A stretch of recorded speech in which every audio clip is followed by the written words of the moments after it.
θες να είσαι μια πριγκίπισσα σωστή, πρέπει να έχεις τρόπους καλούς και υπομονή.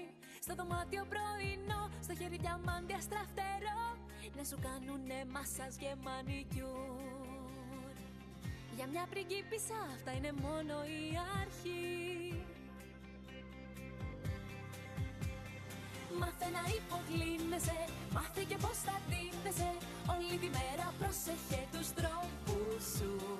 Κάθε σου πόζα εκλεκτική, κάθε πρωί γυμναστική. Γάντια φοράς και χαιρετάς τους γύρω σου. Ώμη πίσω, κοιλιά μέσα, να έχεις ήθος, να έχεις ύφος. Γίνα το κεφάλι σου αργά. Ηρεμία, ισορροπία, χαμογέλα όλη μέρα, με περηφάνεια και χαρά. Λαμπερά. Μια πριγκίπισσα μετάλλιο φορεί και κάνει πάντα ό,τι καλύτερο μπορεί.